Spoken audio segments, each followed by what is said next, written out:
Hello दोस्तों, मैं अपने YouTube channel Hindi short hand show पर आप सभी का स्वागत करता हूं। आज मैं आप सभी के लिए संपादकीय डिक्टेशन जो राजस्थान के एग्ज़ाम के लिए बहुत ही महत्वपूर्ण है। तो चलते हैं दोस्तों, डिक्टेशन स्टार्ट होगी 5 सेकंड बाद। Ready, start.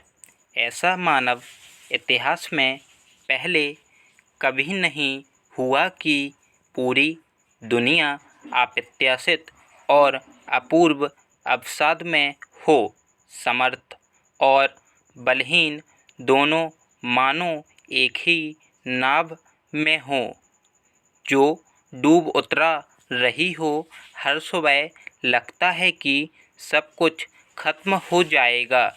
विश्व स्वास्थ्य संगठन और उसके कई प्रमुख देशों के वैज्ञानिकों का इस मुद्दे पर शोध का समेकित प्रयास से उम्मीद तो थी कि अचानक इलाज या वैक्सीन खोजने की घोषणा करेगा, लेकिन 2 दिन पहले संगठन ने कहा कि संकट अभी और विकराल रूप लेगा।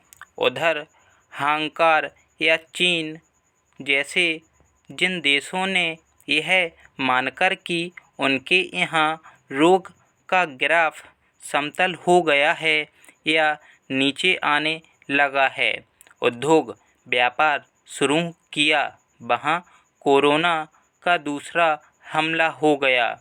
विश्व मुद्रा कोष का यह कहकर डरा रहा है कि अर्थव्यवस्था पर कोरोना का जहर अगले कई सालों तक दुनिया में बेरोजगारी असाधारण रूप से बढ़ाएगा। कोरोना के डर से और इन रिपोर्टों से पैदा हुए इस विश्वव्यापी व्यक्तिगत, पारिवारिक और सामूहिक अवसाद को लेकर समाजशास्त्री मानते हैं कि इससे मानव व्यवहार, सोच और जीवन के प्रति नज़रिया बदलेगा।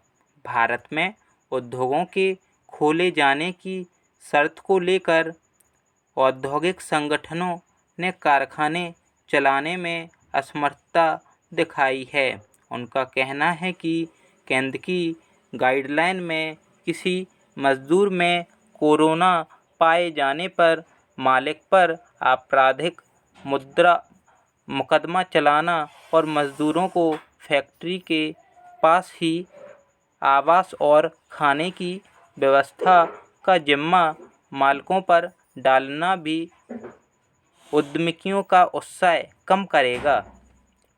उधर लोग केवल जीवन के लिए जरूरी सामान ही खरीद रहे हैं, जबकि असामान्य अव्यवस्था में बाहर खाना, घूमने जाना, मनोरंजन पर खर्च करना तथा माल का उपयोग आदि अर्थव्यवस्था को गति देता है। संयुक्त राष्ट्र की खाद्य संस्था ने कहा कि आने वाले समय में खाद्यान्न का भयंकर संकट होगा और दुनिया की करीब 100% आबादी भुखमरी का शिकार हो सकती है।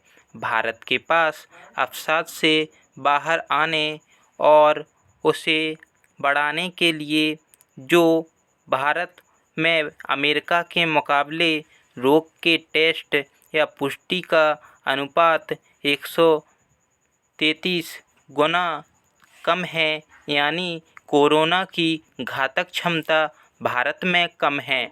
दूसरा, लॉकडाउन का सकारात्मक असर अब मरीजों की संख्या में देखने लगता है।